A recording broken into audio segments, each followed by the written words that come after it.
करेंगे। शुरू करने के पहले प्रार्थना करेंगे।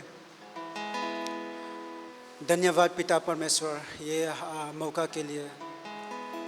Lord, we come before you to sing praise, to worship you for your love, for what you have done on us, Lord.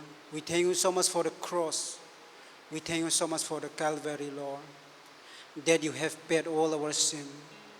You have called us together here, Lord. We come before you. Bless this song. Give us an anointing. Bless your word. And bless all this service so that everybody may be blessed. We thank you so much for all the people who have come with faith. Let your blessing be on them, Lord. In all these things we pray. Amen. खड़े हो सकते हैं। एक Bible verse देखेंगे। Psalm 71 verse 14 English में देखेंगे। But as for me, I will hope continually and will praise you yet more and more. Hindi में देखेगा। भजन संहिता 71:14 मैं तो निरंतर आशा लगाए रखूंगा और तेरी स्तुति अधिकाधिक करता जाऊंगा। हम अभी परमेश्वर के लिए जीवित आशा है हम लोग के पास आशा है। वो तो परमेश्वर हम लोग को लेने के लिए आएगा। तो गाएंगे नीले आसमां के पार जाएंगे। नीले आसमां के पार जाएंगे, मेरा यीशु रहता वहाँ। नीले आसमां के पार जाएंगे, मेरा यीशु रहता वहाँ। हम मिलेंगे बादलों पर, हम मिलेंगे बादलों पर, देखेगा सारा जहां। नीले आसमां के पार जाएंगे, मेरा यीशु रहता वहाँ। उसका कोई भी वादा ना होगा अधूरा, हर एक वादा उसका होता है पूरा। उसका कोई भी वादा, उसका कोई भी वादा ना होगा अधूरा, हर एक वादा उसका होता है पूरा। उसका कोई भी वादा, उसके आने का वादा भी पूरा होगा, देखेगा सारा जहां। उसके आने का वादा भी पूरा होगा, देखेगा सारा जहां। हम मिलेंगे बादलों पर, हम मिलेंगे बादलों पर, देखेगा सारा जहां। नीले आसमां के पार जाएंगे, मेरा यीशु रहता वहाँ। नीले आसमां के पार जाएंगे, मेरा यीशु रहता वहाँ। ये विश्वास है मेरा जो होगा पूरा, सपना ये मेरा न रहेगा अधूरा। ये विश्वास है मेरा, ये विश्वास है मेरा जो होगा पूरा, सपना ये मेरा न रहेगा अधूरा। ये विश्वास है मेरा, संग संग हम रहेंगे अपने यीशु के, देखेगा सारा जहां। संग संग हम रहेंगे अपने यीशु के, देखेगा सारा जहां। हम मिलेंगे बादलों पर, हम मिलेंगे बादलों पर, देखेगा सारा जहां। मिलने आसमां के पार जाएंगे, मेरा यीशु रहता वहाँ। मिलने आसमां के पार जाएंगे, मेरा यीशु रहता वहाँ।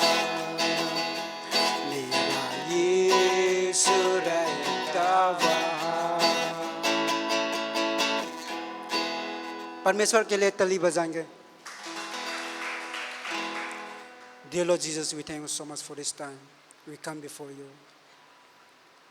Bless this song, Lord. For without you, we cannot do anything.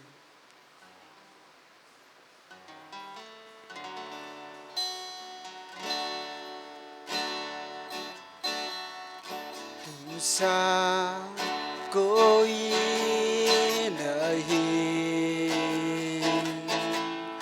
तुमसा कहीं नहीं, अब है पूरा यकीन। तुमसा कोई नहीं, और गाएंगे तुमसा। तुमसा कोई नहीं, तुमसा कोई नहीं, अब है पूरा यकीन।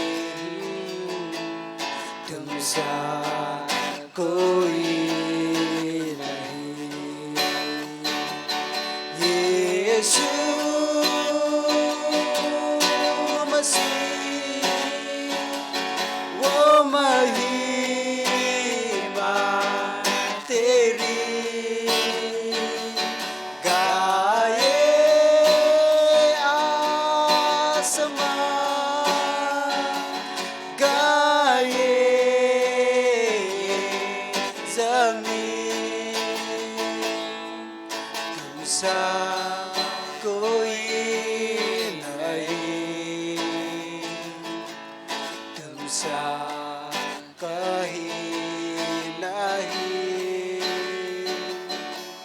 अब है पूरा यकीन।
है पूरा यकीन,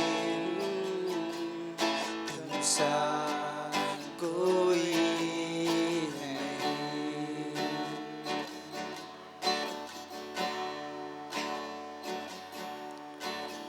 यीशु मसीह, यीशु मसीह, तेरे बिना मैं कुछ भी नहीं। तेरी दया, तेरी करुणा, उसके बिना मैं कुछ भी नहीं। यीशु मसीह, यीशु मसीह, यीशु मसीह, तेरे बिना मैं कुछ भी नहीं। तेरी दया, तेरी करुणा, उसके बिना मेरी जीना नहीं।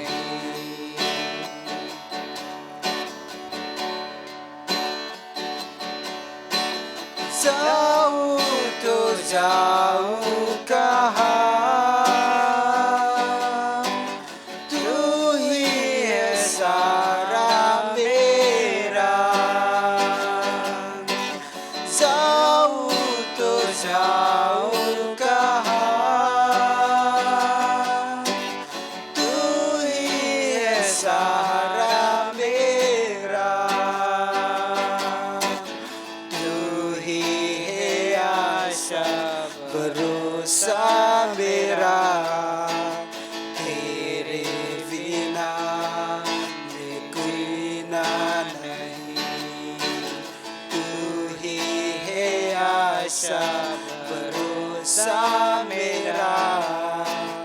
तेरे बिना मैं जीना नहीं। यीशु मसीह, यीशु मसीह, तेरे बिना मैं कुछ भी नहीं। तेरी दया, तेरी करुणा, उसके बिना मैं जीना नहीं। जीवन का दाता है तो, जीवन का दाता है तू। तू ही है जीवन मेरा। जीवन का दाता है तू। तू ही है जीवन मेरा। मेरा ये जीवन तेरे काम आए, यही है तुझसे प्रार्थना मेरा। मेरा ये जीवन तेरे काम आए, यही है तुझसे प्रार्थना मेरी। यीशु मसीह, यीशु मसीह, तेरे बिना मैं कुछ भी नहीं। तेरी दया, तेरी करुणा, उसके बिना मेरे जीना नहीं। उसके बिना मेरे जीना नहीं। सब लोग हाथ उठाएंगे। यीशु मसीह जैसा हम लोग कोई नहीं कर सकते। यीशु मसीह ने हम लोग का जीवन बदलता है, हम लोग का पाप सब माफ करता है। और गाएंगे यीशु मसीह, यीशु मसीह, यीशु मसीह, तेरे बिना मैं भी नहीं, तेरी दया, तेरी करुणा, उसके बिना मेरे जीना नहीं, उसके बिना मेरे जीना नहीं. Dear Lord Jesus, we thank you so much. Bless all the remaining portion, Lord. Bless your word until we finish. Continue to minister to us. In all these things we pray. Amen. बैठ सकते हैं.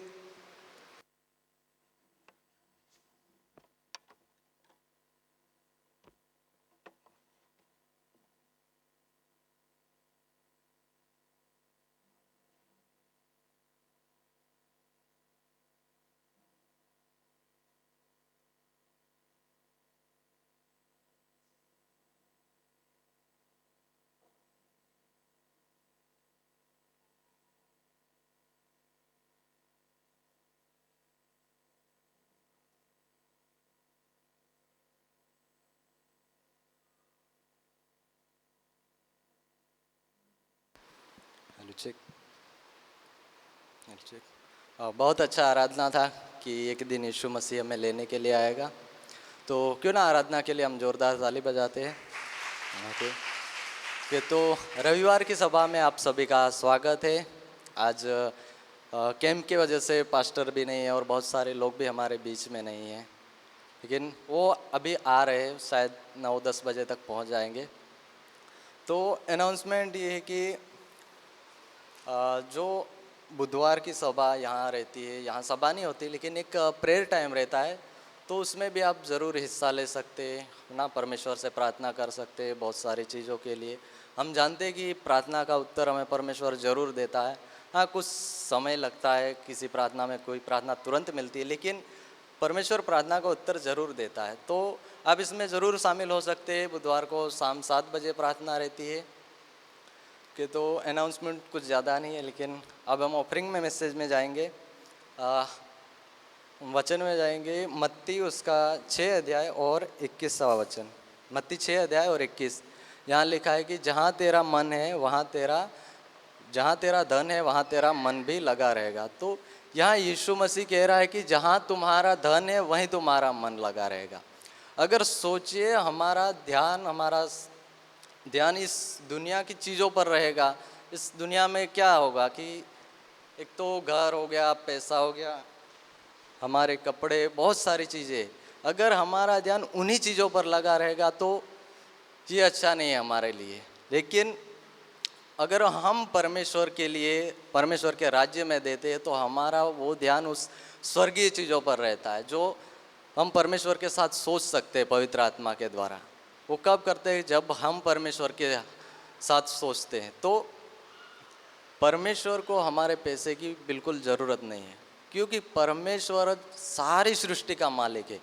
उन्होंने ये जो भी हमें ये पृथ्वी, आकाश, चंद्र, सूरज, जो भी आज हमारे पास जो भी दिख रहा है ना, उसका सबका मालिक परमेश्वर है. तो परमेश्वर को हमारे पैसों की बिल्कुल ज़रूरत नहीं है. लेकिन परमेश्वर ये चाहता है कि जब हम दान देते हैं तो हम इन चीज़ों पर निर्भर ना रहे कि हमारी जॉब हो सकती है, हमारा जो भी हमारे पास आज है उस पर निर्भर ना रहे. लेकिन परमेश्वर चाहता है कि आप मुझ पर निर्भर रहो, आप मेरे पे निर्भर रहो. तो परमेश्वर ये चाहता. तो देना सिर्फ क्या बोलते, पैसे नहीं है ना. देना, जब हम परमेश्वर को भेंट देते हैं तो वो हमारे हृदय को दिखाते हैं हम कि हाँ, हम इस दुनिया की चीज़ों पर नहीं लेकिन परमेश्वर पर निर्भर रहते हैं. तो कई बार हम सोचते हैं ना कि मैं क्या दूँ, मेरे पास तो थोड़ा ही है. बहुत बार ऐसी सोच आती है. लेकिन याद रखिए कि परमेश्वर हम कितनी मात्रा में है ना, कितना ज़्यादा देते हैं या कितना कम देते हैं वो नहीं देखता. परमेश्वर हमारे हृदय को देखता है. तो परमेश्वर हमारे मन को और हमारे हृदय को देखता है. जैसे एक उदाहरण में मरकुस 12 अध्याय और 41 से 44 वचन में विधवा के बारे में है. उस विधवा ने, गरीब थी, कंगाल विधवा थी, उसने सिर्फ 2 दमड़ियाँ डाली और यीशु मसीह ने क्या कहा कि इस स्त्री ने सबसे ज़्यादा दिया. अब 2 दमड़ी ज़्यादा नहीं होती, लेकिन यीशु मसीह ने उसकी जो भी उसने दिया वो नहीं देखा। यीशु मसीह ने ये देखा कि ये परमेश्वर पर निर्भर है। उसने ये नहीं सोचा कि मेरे पास 2 ही दमड़ियाँ है तो मैं इसके लिए अपने के लिए कुछ खाने के लिए ले सकती हूँ, बहुत सारी चीज़ें, लेकिन उसने ये नहीं सोचा। उसने ये सोचा कि ये मैं परमेश्वर को दूंगी तो परमेश्वर मुझे बहुत सारी आशीषें देगा, परमेश्वर मेरी हर ज़रूरत को पूरा करेगा। तो इसलिए यीशु मसीह ने कहा कि इसने सबसे ज़्यादा दिया है। तो परमेश्वर हृदय देखता है कि हम उसके ऊपर निर्भर है कि नहीं। तो याद रखिए, परमेश्वर नोट को नहीं गिनता कि इसने हाँ कितनी ज़्यादा दी या कम दी या क्या किया, लेकिन वो हमारे हृदय को देखता है, ये किस हृदय से देता है।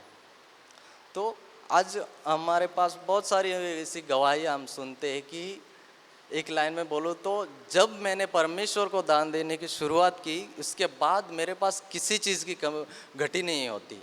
तो देना हमारी कोई मजबूरी नहीं है ना कि हमें देना ही है, लेकिन जब हम ये एक धन्यवाद देने का तरीका है कि हम ये नहीं कहते कि आपको देना ही है, लेकिन हम ये ज़रूर कहते हैं कि हमें परमेश्वर आपने मुझे बहुत सारी आशीष दी है, आपने मेरी हर एक ज़रूरत को पूरा किया है, तो मैं आपको इस भेंट के द्वारा आपको धन्यवाद देना चाहता हूँ। तो हम ये ज़रूर कह सकते हैं।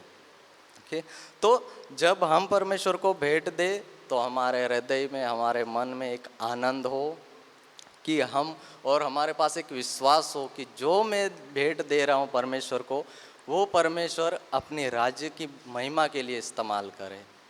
आमीन। प्रार्थना करते।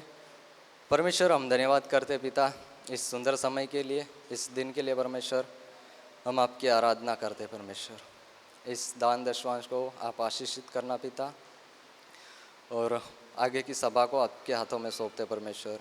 जो भी आपके दास परमेश्वर आपके वचन को लेके आएंगे परमेश्वर, उनके द्वारा पिता आप हमसे बातें करना, हमें मदद करना, हमें सहायता करना परमेश्वर।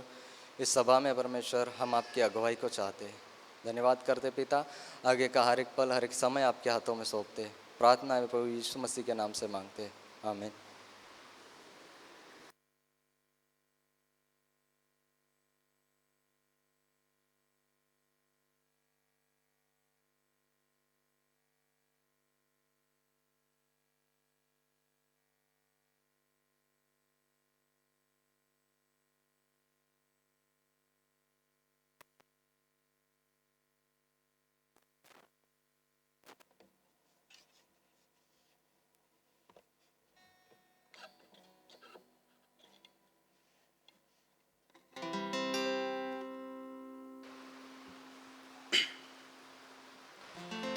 अगर ये गीत पता है तो गा सकते हैं हम लोग का साथ।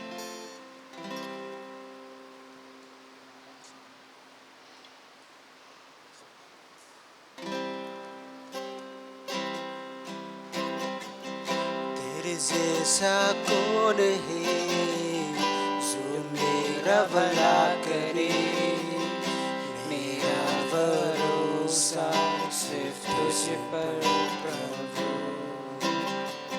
तेरे जैसा कौन है जो मेरा भला करे, मेरा भरोसा सिर्फ तुझ पर प्रभु।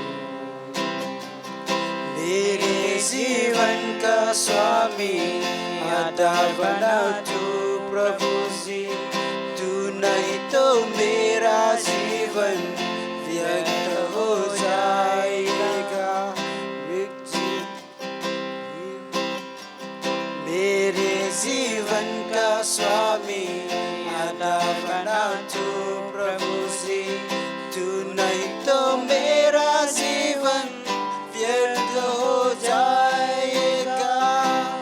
एल सदाई आराधना, एलोहिम आराधना, अदोनाई आराधना, यीशुआ आराधना। बेचैनी में मुझे पाकर आंसू मेरे पोछे तूने, आँखों के पुतली से जीवन भर संभाला मुझे। बेचैनी में मुझे पाकर आंसू मेरे पूछे तूने, आंखों के पुतली से जीवन भर संभाला मुझे। एल सदाई आराधना, एलोहिम आराधना, अदोनाई आराधना, यीशुआ आराधना। मृत्यु के रास्ते पर टूटे दिल के लिए खड़ा था, संगा करने वाला बनकर मुझे नया जीवन दिया। मृत्यु के रास्ते पर टूटे दिल के लिए खड़ा था, संगा करने वाला बनकर मुझे नया जीवन दिया। एल सदाई आराधना, एलोहिम आराधना, अदोनाई आराधना, यीशुआ आराधना। एल सदाई आराधना, एलोहिम आराधना, अदोनाई आराधना, यीशुआ आराधना। Amen.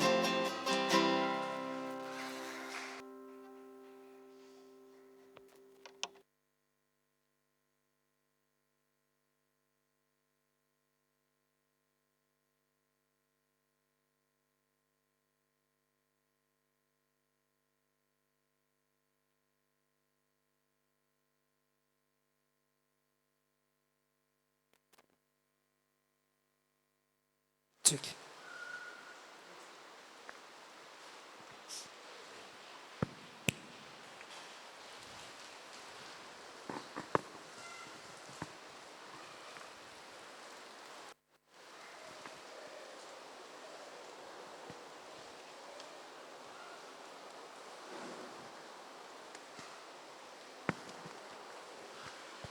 सभी को जय मसीह की। Hallelujah, praise the Lord. परमेश्वर की स्तुति हो। आप सभी को देख के अच्छा लगा। इन बारिश सीजन में भी आप सभी आए हैं यहाँ पे और परमेश्वर का वचन सुनने के लिए, उसकी आराधना करने के लिए, इसलिए बहुत अच्छा लगा आप सभी को देख के। तो ये इंट्रो मैसेज है जो आपके साथ में थोड़ी देर के लिए कुछ परमेश्वर के वचन जो हैं वो आपके साथ में शेयर करना चाहता हूँ। हम देखते हैं कि फिलिपींस 4:4 तो सबने सुना है, राइट? सब नरेश अंकल जो है हमेशा कोट करते रहते हैं फिलिपींस 4:4। बट अगर आप देखोगे उसके 5 और 6, 7 और 8 पंक्ति छोड़ के मैं एक वर्स लेना चाहता हूँ, एक पंक्ति लेना चाहता हूँ, ठीक है? मैं उसके ऊपर से मेरा संदेश है। तो लेट्स पढ़ते हैं फिलिपींस का पत्री, उसका 4था अध्याय, और वहाँ पर हम देखते हैं कि उसकी 13वीं आयत। जो मुझे सामर्थ्य देता है उससे मैं सब कुछ कर सकता हूँ। यहाँ पे मसीह का दास संत पौलुस जो प्रेरित है, अपोस्टल हम बोल सकते हैं, वो फिलिपियंस की कलीसिया को लिख रहा है यहाँ पे कि जो मुझे सामर्थ्य देता है, ठीक है, जो मुझे सामर्थ्य देता है उसके द्वारा मैं सब कुछ कर पाता हूँ। तो उसके जीवन से मैं आपको थोड़ा कुछ डिटेल में बोलना चाहता हूँ कि उसके जीवन में उसने क्या क्या किया, ठीक है? तो इस वजह से वो बोल सकता है कि जो मुझे सामर्थ्य देता है उसके सहायता से मैं सब कुछ कर सकता हूँ। तो अगर हम देखें कि बुक ऑफ एक्ट्स में, प्रेरितों के काम में जब आप पढ़ोगे उसके 9वें अध्याय में, तो वहाँ पे सबसे पहले सौल था, पौल जो उसका पहला नाम था सौल था, जो मंडली को सताता था, परमेश्वर के जन को मारता था। बट हम देखते हैं कि उसके 9वें अध्याय में परमेश्वर के द्वारा उसकी कॉलिंग आती है, ठीक है? परमेश्वर उसको बुलाता है, उसको चूज़ करता है, उसको चुनता है, और फिर आगे जाके हम देख सकते हैं कि परमेश्वर ने उसको चुना अपने दास के रूप में, अपने चेले के रूप में, ठीक है? फिर आगे जाके उसके जीवन में हम देखते हैं कि बहुत सारी चीज़ें उसने की। जब परमेश्वर ने उसको चुना तब उसने क्या क्या किया मैं आपको बताना चाहता हूँ, ठीक है? बुक ऑफ एक्ट्स में 9वें अध्याय में परमेश्वर ने उसको चुनता है, और फिर उसके बाद पौलुस जो है 3 बार हम देखते हैं 3 बार मिशन यात्रा कर रहा है, 3 बार मिशन यात्रा करता है। एंटियोक जाता है, एंटियोक से शुरुआत करता है, फिर मकदोनिया जाता है, ठीक है, वहाँ से, और फिर मकदोनिया से लेके ग्रीस तक जाता है, ठीक है। सो पौलुस 3 बार मिशन यात्रा कर रहा है, अलग अलग जगहों पे जा रहा है, ठीक है। और हम देखते हैं कि नए नियम में सबसे ज़्यादा बुक्स लिखे तो पौलुस ने लिखे, 13 पत्री पौलुस के द्वारा लिखी गई हैं, ठीक है। और फिर आगे जाते हम देखते हैं कि बहुत बार पौलुस जो है प्रचार कर रहा है, गॉस्पेल का प्रचार कर रहा है, ओके, गॉस्पेल का प्रचार कर रहा है, और फिर कलीसिया स्थापना कर रहा है। फिलिपींस हम देखते हैं, एफिसस हम देखते हैं, बहुत सारी कलीसिया हैं पौलुस के द्वारा हम देखते हैं कि वो स्थापन कर रहा है, ठीक है।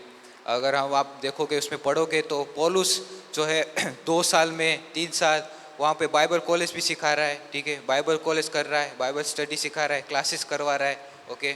हमारे पर देखते हैं कि बाइबल का अध्ययन कर रहा है, जो परमेश्वर के जो वचन है वो पौलुस सिखा रहा है, ओके। और 2 साल तक वहाँ एफिसस में हम देखोगे तो 2 साल तक पौलुस ने यही किया, बाइबल कॉलेज सिखाया, ठीक है। और हम आगे जाके देखते हैं कि पौलुस ने बहुत सारे अपने शिष्य लोग को भी तैयार किया, जैसे कि हम देख सकते हैं कि तिमोथी है, टाइटस है, ऐसे शिष्य लोग को पौलुस ने जो है तैयार किया, ठीक है। और फिर आगे हम देखते हैं कि ये जो सब चीज़ें हैं, ठीक है, कलीसिया स्थापना किया, ओके, मिशन ट्रिप किया, ओके, चेलो लोग को अपना डिसाइपलशिप सिखाया, ठीक है, परमेश्वर के वचन को पौलुस सिखाता रहा जगह जगह पे जाके, ओके। और जब उसका कॉलिंग आया तो हम उसके जीवन में हम देखते हैं कि पौलुस बहुत सारा काम कर रहा है, बहुत सारा काम कर रहा है परमेश्वर के प्रति। जब परमेश्वर ने उसको चुना, ठीक है, तो पौलुस वहाँ से लेके अब तक, जब उसका लाइफ एंड ना होते तब तक परमेश्वर के लिए वो काम ही काम कर रहा है, ठीक है। हम देखते हैं उसके जीवन से, हमने अभी देखा कि वो स्थापना कर रहा है कलीसिया का, और शिष्य बना रहा है, ठीक है, मिशन यात्रा कर रहा है, बाइबल कॉलेज सिखा रहा है, ठीक है, जगह जगह पे जाके बाइबल कॉलेज सिखा रहा है, अपने शिष्यों को तैयार कर रहा है, ठीक है। सुवार्ता जो है, गॉस्पेल जो है, जो मेन है, ठीक है, वो सबको अन्य जातियों में भी परमेश्वर का जो वचन है वो पौलुस जो है वो सिखा रहा है, ठीक है। फिर तो यहाँ पर हम देखते हैं कि ये सब चीज़ें हैं, ये सब चीज़ें ए टू जैसे जेड तक ये सब चीज़ें हैं पौलुस कर रहा है, ठीक है। ये सब चीज़ों में वो परमेश्वर जो है उसको सामर्थ्य देता है, ठीक है। ये सब चीज़ों को करने में परमेश्वर जो है उसको सामर्थ्य देता है, ठीक है। वो खुद के सामर्थ्य के द्वारा ये नहीं कर पाएगा, ठीक है, वो खुद के सामर्थ्य के द्वारा नहीं कर सकता, बट पौलुस यहाँ पे लिखता है कि जो मुझे सामर्थ्य देता है, ठीक है, जो मुझे मतलब यीशु मसीह उसको सामर्थ्य देता है, उसके द्वारा मैंने ये सब चीज़ें हैं वो कर पाया, ठीक है, ओके। केवल यही नहीं, पर पौलुस दूसरी बातों का भी वर्णन करता है, ठीक है। ये सब चीज़ों में तो परमेश्वर ने मेरे को सामर्थ्य दी है, ठीक है। ये सब चीज़ों में जो मैंने स्थापना किया कलीसिया का, ओके, मैंने बाइबल कॉलेज सिखाया, मैंने शिष्य लोग को तैयार किया, ठीक है, ये सब चीज़ों में तो परमेश्वर ने मेरे को सामर्थ्य दिया है। यस, आई एम राइट, ठीक है, परमेश्वर वो बोल रहा है, ठीक है, वो परमेश्वर ने मेरे को सामर्थ्य दी है, यस, गुड। पर पौलुस दूसरी बातों का भी वर्णन कर रहा है, तो मैं उस दूसरी बातों का भी मैं आपको बताना चाहता हूँ कि उन चीज़ों में भी परमेश्वर ने उसको सामर्थ्य दिया। ये सब चीज़ें तो थी जो परमेश्वर ने उसको सामर्थ्य दिया, पर दूसरी चीज़ें भी हैं जो परमेश्वर ने उसको सामर्थ्य दिया, ठीक है। तो अगर आप देखोगे दूसरा कोरिन्थियों के उसे 11वें अध्याय में हम देखते हैं कि पौलुस जो है बहुत मुश्किल में है, ठीक है, ट्रबल में है, प्रॉब्लम में है, ठीक है। हम देखते हैं उसकी डिटेल में आपको बताना चाहता हूँ कि दूसरा कोरिन्थियों का 11वां अध्याय में और 22 से लेकर 26 तक वहाँ पढ़ोगे तो पौलुस बताता है कि सबसे ज़्यादा कैद खाने में गया जो हूँ वो मैं हूँ, ठीक है। बहुत सारे जो कोड़े खाए वो मैं हूँ, सबसे ज़्यादा कोड़े खाने वाला व्यक्ति मैं हूँ, ठीक है। यहूदी लोग से, मतलब उसके खुद के लोग जो थे उनके द्वारा मैंने 5 बार 39 बार कोड़े खाए, ठीक है।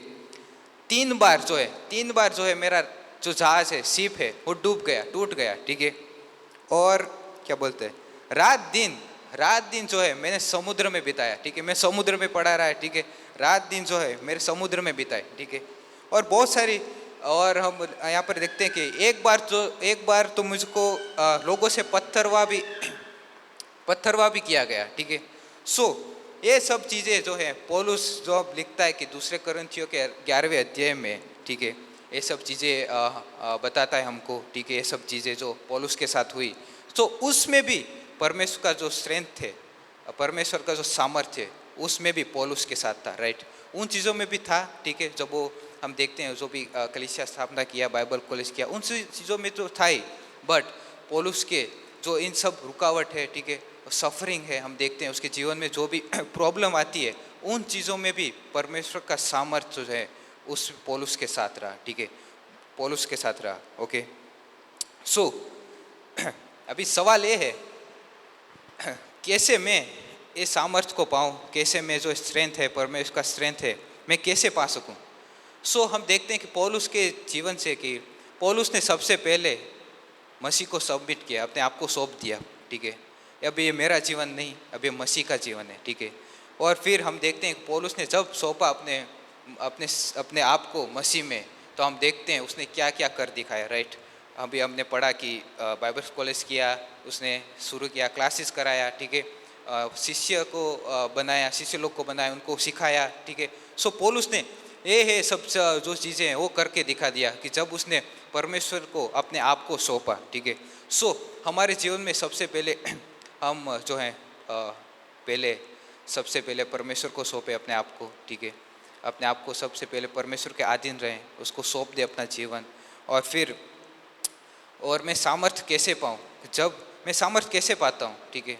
सवाल ये है कि सामर्थ्य किस में मिलती है मेरे को, कि जब मैं परमेश्वर के वचन को पढ़ता हूँ, ठीक है, उसमें मेरे को सामर्थ्य मिलती है। मैं प्रार्थना करता हूँ, उसमें मेरे को सामर्थ्य मिलती है। परमेश्वर जो है वो मेरे को सामर्थ्य देता है, राइट। इन चीज़ों में सामर्थ्य। जब हम कलीसिया में आते हैं, आराधना करते हैं, परमेश्वर को उसके गीतों को गाते हैं, उसको महिमा करते हैं, ठीक है, उसके वचनों को सुनते हैं, जो पास्टर के द्वारा आते हैं उनके वचनों को सुनते हैं, उनके द्वारा ये सब चीज़ों में जो हम करते हैं, ठीक है, उसमें हमको सामर्थ्य मिलती है, उसमें हमको परमेश्वर की स्ट्रेंथ मिलती है, उसमें हमको सामर्थ्य मिलती है। इन सब चीज़ों में ही सामर्थ्य मिल सकती है हमको, और कहीं नहीं मिलती हमको। और कहीं जो भी हम देखते हैं कि संसार की जो सामर्थ्य है, उसकी स्ट्रेंथ है, वो कुछ मायने नहीं रखती, ठीक है। वो अगर हम खुद के तरीके से करेंगे, खुद के विल से करेंगे तो हम थक जाएंगे। बट जो परमेश्वर के लिए हम करेंगे, वो जो हमको सामर्थ्य देगा, वो फिर जो हमको कार्य करेंगे परमेश्वर के लिए, ठीक है, वो उसमें कभी भी हम थकेंगे नहीं, ठीक है। ना तो हम थकेंगे नहीं और ना तो हम क्या बोलते हैं स्ट्रेंथ लूज होगा, बट हमको और भी परमेश्वर हमको स्ट्रेंथ देगा उसके कार्य के लिए, जैसे पौलुस को दिया परमेश्वर ने। सो लेट्स आप लोग सभी लोग आए हैं यहाँ पे, सो बने रहिए, कलीसिया में आते रहिए, परमेश्वर जो है हमको सामर्थ्य देगा, ठीक है। हमारे जीवन में बहुत सारी ऐसी परिस्थिति आती है, सिचुएशन आती है, ओके, प्रॉब्लम आती है, बट उसका जो सामर्थ्य है, उसका प्रेम है, उसकी दया जो है, ठीक है, उसके बहुत सारे जो गुण हैं, वो हमको उस सिचुएशन में हैंडल करने में मदद करता है, परमेश्वर का जो भी गुण है, ठीक है। सो आते रहिए कलीसिया में और बने रहिए उनके वचनों के द्वारा, अपने प्रार्थना के द्वारा, परमेश्वर के महिमा के द्वारा। आमेन, आमेन।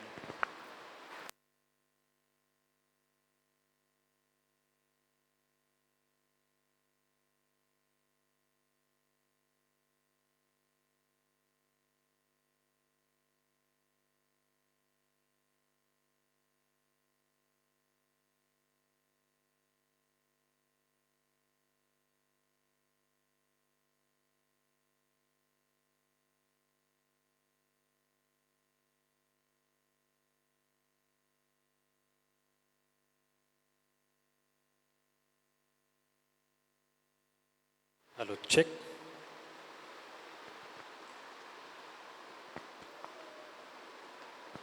अच्छा संदेश था प्रिंस का कि जो मुझ में सामर्थ्य देता है उसमें मैं सब कुछ कर सकता हूँ। और देखते हैं पौलुस के जीवन से, वो काफ़ी निराशा में था, बहुत परीक्षाएं उसके सामने आई, लेकिन वचन क्या बोलता है कि जो मुझे सामर्थ्य देता है उसमें मैं सब कुछ कर सकता हूँ।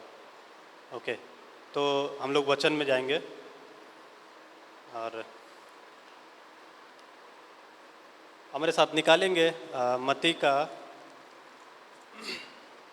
16 अध्याय और वचन 24 से 26 तक पढ़ेंगे। और लिखा हुआ है, तब यीशु ने अपने चेलों से कहा, यदि कोई मेरे पीछे आना चाहे तो अपने आप का इनकार करे और अपना क्रूस उठाए और मेरे पीछे हो ले। क्योंकि जो कोई अपना प्राण बचाना चाहे वह उसे खोएगा, और जो कोई मेरे लिए अपना प्राण खोएगा वह उसे पाएगा। यदि मनुष्य सारे जगत को प्राप्त करे और अपने प्राण की हानि उठाए तो उसे क्या लाभ होगा, या मनुष्य अपने प्राण के बदले क्या दे सकता है। हम एक वचन और पढ़ेंगे, लूका का 9 अध्याय वचन 57 से 62 तक। जब वे मार्ग में जा रहे थे तो किसी ने उससे कहा, जहाँ जहाँ तू जाएगा मैं तेरे पीछे हो लूँगा। यीशु ने उससे कहा, लोमड़ियों के भट्ट और आकाश के पक्षियों के बसेरे होते हैं, पर मनुष्य के पुत्र को सिर धरने की भी जगह नहीं। उसने दूसरे से कहा, मेरे पीछे हो ले। उसने कहा, हे प्रभु, मुझे पहले जाने दे कि मैं अपने पिता को गाड़ दूँ। उसने उससे कहा, मरे हुओं को अपने मुर्दे गाड़ने दे, पर तू जाकर परमेश्वर के राज्य की कथा सुना। एक और ने भी कहा, हे प्रभु, मैं तेरे पीछे हो लूँगा, पर पहले मुझे जाने दे कि मैं अपने घर के लोगों से विदा ले आऊँ। यीशु ने उससे कहा, जो कोई अपना हाथ हल पर रख कर पीछे देखता है वह परमेश्वर के राज्य के योग्य नहीं है। तो हम यहाँ पर देखते हैं, हमने 2 अलग अलग पोर्शन पढ़े, एक मत्ती से और एक लूका से, और हम देखते हैं यहाँ पर दोनों चीज़ें क्या है, शिष्यों के जीवन के बारे में बात हो रही है, शिष्यों के विषय में। और हम देखते हैं कि एक शिष्य क्या है, एक शिष्य का जीवन,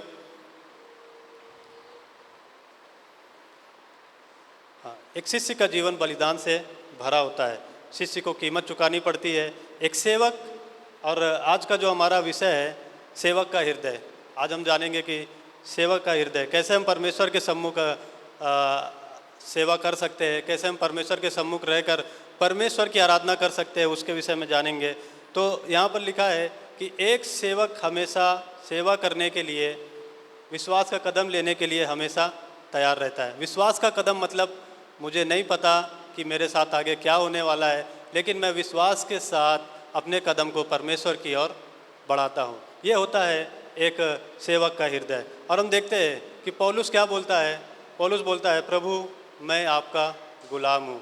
तो हमारे अंदर क्या है कि एक शिष्य को हमेशा कीमत चुकानी पड़ती है, हमें विश्वास के कदम को क्या है, बढ़ाना पड़ता है। जैसा हमने वचन में सुना कि पौलुस क्या था, परमेश्वर के ऊपर अच्छा विश्वास करने वाला व्यक्ति था, वो परमेश्वर का अच्छा दास था, और वो अपने विश्वास के द्वारा कदमों को बढ़ाता था, और परमेश्वर क्या करता था, उसे सामर्थ्य देता था। उसके जीवन में बहुत सारी परेशानियाँ आई, बहुत सारी परीक्षाएं आई, बहुत सारी तकलीफ़ों से वो गुजरा, लेकिन उसने अपने कदमों को क्या किया, विश्वास के द्वारा परमेश्वर की ओर बढ़ाया, और परमेश्वर क्या देता है, उसे सामर्थ्य देता है। और हम देखते हैं कि हमारे अंदर क्या है, अपने आप का अंगीकार होना चाहिए हमारे पापों से।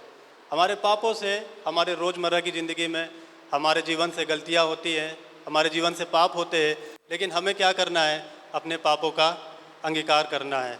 हमारे जो पाप होते हैं वो परमेश्वर के सम्मुख लेकर जाने हैं, और परमेश्वर विश्वास योग्य है हमारे पापों को क्षमा करने के लिए। उसने वो कार्य, जो पाप हमारे जीवन से हुआ था, उसने वो कार्य क्या किया है, क्रूस पर कर दिया है। उसने हमारे सारे पापों को एक बार में ख़त्म कर दिया है, फिनिश कर दिया है, हमें क्लीन कर दिया है। अभी हमारे जीवन में परमेश्वर ने क्या किया है, हमें धार्मिकता थोपी है हमारे ऊपर परमेश्वर ने, जब हम परमेश्वर पर विश्वास करते हैं। और हम देखते हैं कि जस्ट एग्जांपल, हम देखते हैं कि जैसा बहुत सारे लोग जानते होंगे कि स्त्री होती है, जैसे आसाम हो गया, दार्जिलिंग हो गया, वहाँ पर बहुत सारी चाय की खेती होती है, और वो स्त्री क्या करती है, उसके पीछे पीठ में एक बकेट बंधा होता है, और जब वो चाय तोड़ती है तो वो अपने उस चाय की पत्ती को क्या करती है, वो बकेट में डालती है, ऐसा पीछे डालते जाते हैं। वैसे ही परमेश्वर ने हमारे पाप क्या किए हैं, हमारे पापों को अपने पीठ के ऊपर ले लिया, और जाकर उस क्रूस पर क्या हुआ, कुर्बान हुआ कि हम क्या हुए, बचाए जाए। उसी तरह से, और हम देखते हैं कि परमेश्वर ने ये कार्य हमारे लिए किया, लेकिन हमें क्या करना है, हमें भी परमेश्वर के सामने सम्मुख जाना है, हमें अंगीकार करना है। यदि हमारे जीवन में गलतियाँ होती हैं, यदि हमारे जीवन में गुनाह होते हैं, पाप होते हैं, तो हमें क्या करना है, अंगीकार करना है, परमेश्वर के सम्मुख जाना है, लेकिन परमेश्वर के तरीके से। हम देखते हैं बाइबल में, पुराने नियम में कैन और हाबिल के विषय में। कैन क्या है, कैन की भेंट परमेश्वर ने स्वीकार नहीं की, क्योंकि वो संसार की तरह जाता था, संसार की तरह परमेश्वर के पास जाता था, संसार की वस्तुएं लेकर परमेश्वर के पास जाना चाहता था। लेकिन हाबिल की परमेश्वर ने क्या किया, भेंट को स्वीकार किया। क्योंकि हम देखते हैं कि हाबिल क्या था, परमेश्वर के जो परमेश्वर के लिए था वो लेकर गया। और हम देखते हैं उसी तरह से आज हमारा जीवन है।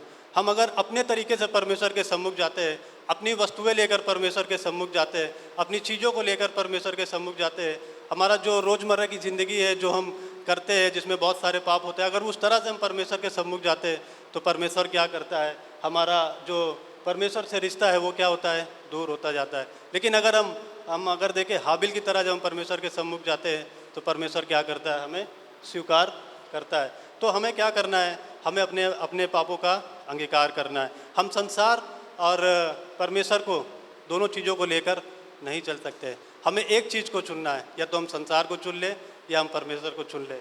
तो हम ये दो चीज़ों पर पैर नहीं रख सकते। हमें क्या करना है, परमेश्वर के सम्मुख जाना है। क्योंकि वचन में लिखा है, जो अपना प्राण बचाता है वह उसे खोएगा, और जो खोएगा वह उसे बचाएगा। जब हम सब कुछ छोड़कर परमेश्वर के पीछे चलते हैं, क्रूस उठाते हैं, तब परमेश्वर क्या करता है, परमेश्वर ने एक वादा हमसे किया है कि वो हमें क्या करेगा, स्वर्ग में इनाम देगा। और हमारे लिए स्वर्ग में 5 प्रकार के इनाम हैं। धार्मिकता का मुकुट, महिमा का मुकुट, जीवन का मुकुट, न मुरझाने वाला मुकुट, 5 प्रकार के इनाम है परमेश्वर ने हमें दिए हैं। तो ये इनाम परमेश्वर हमसे क्या करता है, हमसे वादा करता है कि जब हम विश्वास योग्यता से परमेश्वर के पीछे चलेंगे, सेवा करेंगे परमेश्वर की, परमेश्वर क्या करेगा, हमें स्वर्ग में ये सारे इनामों को देगा। और लिखा हुआ है कि जो कोई हल पर हाथ रखकर पीछे की ओर देखता है वो परमेश्वर के योग्य नहीं है। हल मतलब ये संसार है, एक ज़मीन है, और परमेश्वर ने एक हमें हल दिया है, और वो हल क्या है, परमेश्वर का वचन है। और ये ज़मीन क्या है, ये संसार